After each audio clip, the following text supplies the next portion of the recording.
we watched Zootopia. And honestly, I've always had a pretty good opinion of this. I like it pretty well. And it's certainly got its hanger-ons, I guess. Not in necessarily a bad way. Personally, I like Sing. I think both those movies are pretty good. They're fun. I think Falcon Express just sucks, but really, all of the reasons why something like Falcon Express isn't good are reasons why Zootopia is fantastic. There's definitely an element of this where they just poured a ton of heart and care into specifically Zootopia's product. Go look at just Judy Hopps leaving for Zootopia the first time. Not even the second time, when a few months have passed since, like, her big falling out. The bag her dad hands her has a little bunny on it. Super cute. You only see it for a split second. When I noticed it, I thought for sure you'd see it a second time. Judy doesn't even take the bag. It sits right at her dad's feet when she leaves. You only see it for a split second. The little straps for it are little ears. It's super cute. But little details like that breeze right by the whole movie. It's so easy to miss them. And the movie spends the rest of the time challenging you to hear the words, one of the good ones, and not gag or be upset.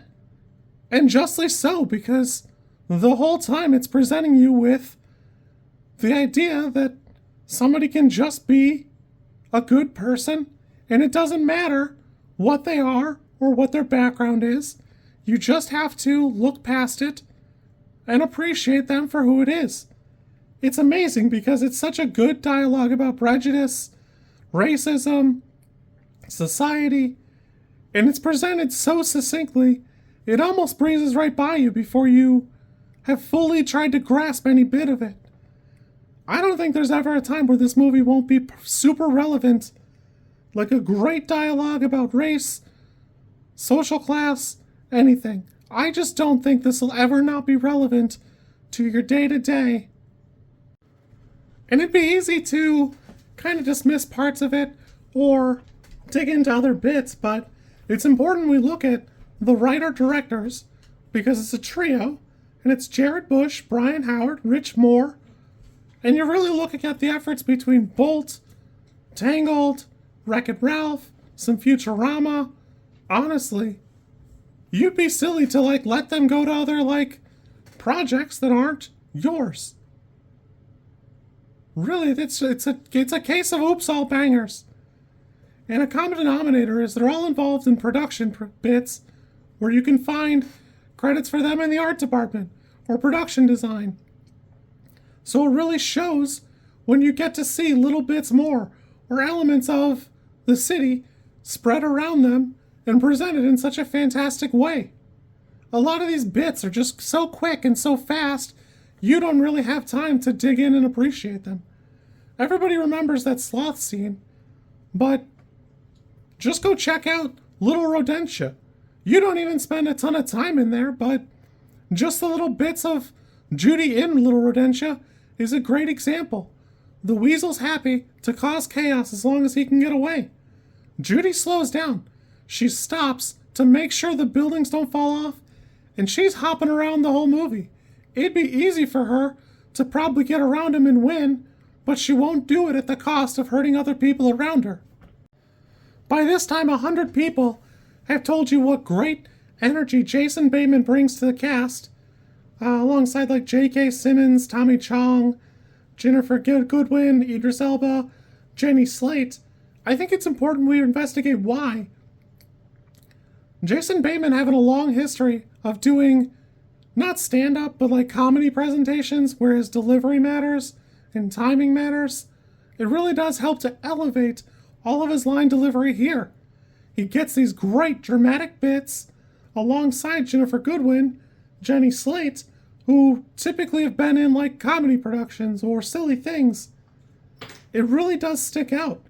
Personally, I love J.K. Simmons and Alan Tudyk, but they're great and they're iconic, but their presentation is not the same. I even think Shakira is a fantastic inclusion. I don't think that that goes by as a miss.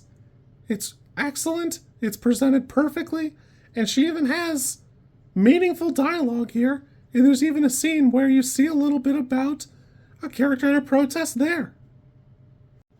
I did go back and pause the movie a few times when there's a lot of animals on screen to try and catch them sneaking a lizard in or a bird. And so far, I haven't been able to find one. So knowing what the second movie is about, at least tangentially, I'm kind of excited to check it out because I was pretty sure I'd have seen a lizard. I guess I didn't notice. I wasn't looking that closely. It's not like Pokemon where I can just look for my faves. So I'm excited to check this out. Honestly, going back, this is probably a 9. I have it rated as an 8 on IMDb. It should probably be a 9. And don't get me wrong, I like a lot of projects that are similar to it. I enjoyed the both Sing movies. But there is something about Zootopia that does stand out.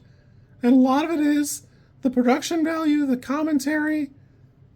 It's constantly asking you to do a little bit more and see a little bit more.